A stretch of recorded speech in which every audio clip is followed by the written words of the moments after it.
तो देखा कि दूध मांगोगे तो खीर देंगे, कश्मीर मांगोगे तो चीर देंगे। अरे ये वाला टॉपिक है, चलो इसी तरह से करो।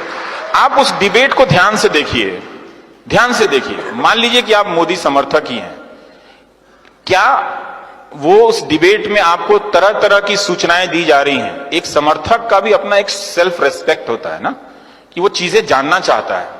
तो क्या वो मीडिया आपको ढंग से बता रहा है, आपका सेल्फ रेस्पेक्ट बढ़ा रहा है? वो दरअसल आपको इंसल्ट करता है रोज कि आप उनके वोटर हैं, आपको गलत बातें बताकर, झूठ बातें बताकर लाल रंग का टांग देगा। चिन्मयानंद स्वामी के खिलाफ कुछ होगा, सब साइलेंस में चले जाएंगे। आजम खान के यहां बकरी पे भी केस होगा, घंटों घंटों बहस होने लगेगी।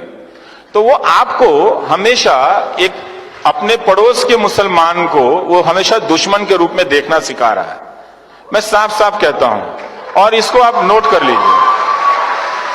और ये बात मैं लड़कियों से कहना चाहता हूं कि भाई देख लेना, जो लड़का किसी समाज से नफरत करता हो वो ना अच्छा पति बन सकता है, ना प्रेमी बन सकता है, ना भाई बन सकता है। देख लेना, ऐसे किसी लड़की से, आईटी सेल वाले से शादी मत कर लेना भाई, बता रहा हूं ध्यान से। पता चला कि दहेज तो नहीं देना चाहिए, मां बाप ने चोरी छुपे कुछ पैसा दिया, लाखों रुपए भी गए और मिल गया वो नफरत करने वाला, तो वो प्रेमी नहीं हो सकता है। मोहब्बत बहुत जरूरी है दोस्त, मिट्टी से भी और इंसान से भी। ऐसा नहीं हो सकता कि इंसान से मोहब्बत ना करो और कहो कि हम मिट्टी से मोहब्बत करते हैं। हम मिट्टी से मोहब्बत इसलिए करते हैं कि उस मिट्टी में बसने वाले इंसानों से भी मोहब्बत करते हैं। ये बात ध्यान रखिएगा। आज इंदौर में बीजेपी के आईटी सेल के प्रभारी हैं विक्की मित्तल, फेसबुक पे उन्होंने क्या लिखा कि गोडसे जी की पिस्तौल की नीलामी करवा दीजिए, पता चल जाएगा देशभक्त थे कि आतंकवादी थे। हम यहां पर आ गए, गांधी को मारने वाले के लिए ताली बजा के आप हिंदुस्तान नहीं बना सकते, नहीं बना सकते हो आप। जिस देश में गांधी के हत्यारे को देशभक्त कहा जा रहा है, तो गांधी क्या आतंकवादी थे? अब हम यहां पर आ गए हैं, क्या आपने उनको वोट दिया तो इसकी सजा इतनी दी जाएगी आपको कि आपको मूर्खों के झुंड में बदल दिया जाएगा? कि एक वोट देने के बदले, आप कितना प्यार करते हैं प्रधानमंत्री को, लेकिन उसके बदले में आपको उस झुंड में बदला जा रहा है कि आप गांधी के हत्यारे को गोडसे जी कहें। थोड़ा सावधान रहिए, हो क्या रहा है इस देश में। और वो फेसबुक पे लिख रहे हैं, ये कभी हुआ था? कभी नहीं हुआ था।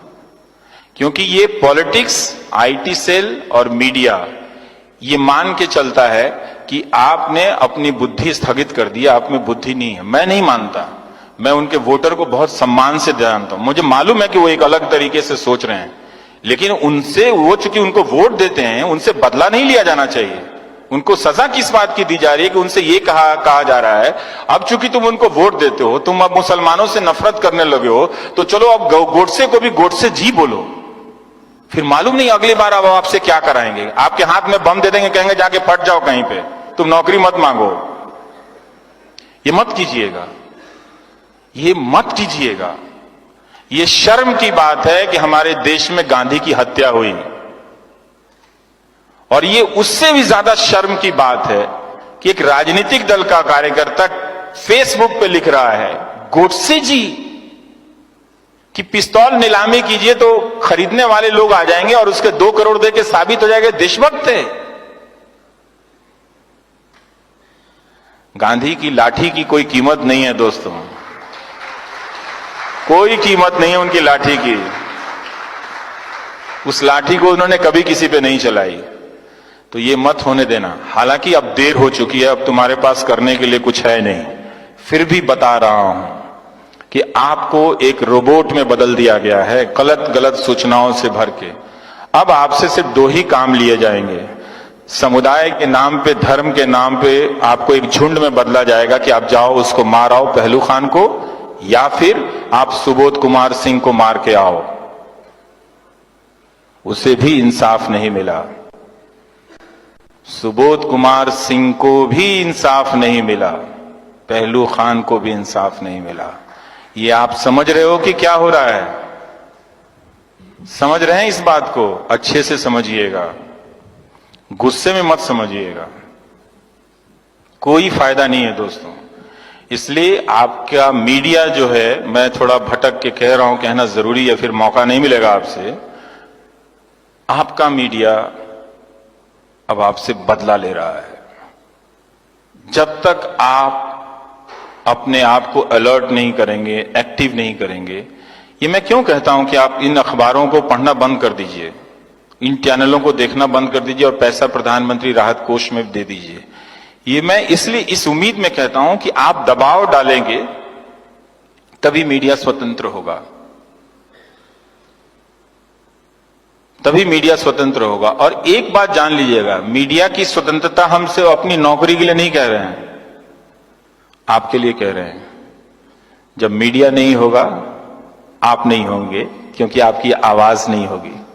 आप 4 दिन के लिए अपने कमरे में बंद कर लो घर को, बोलो नहीं, आप ये करके दिखा दो और फिर सोचना कि 46 दिन से कश्मीर के लोग कैसे रह रहे हैं। Thank you.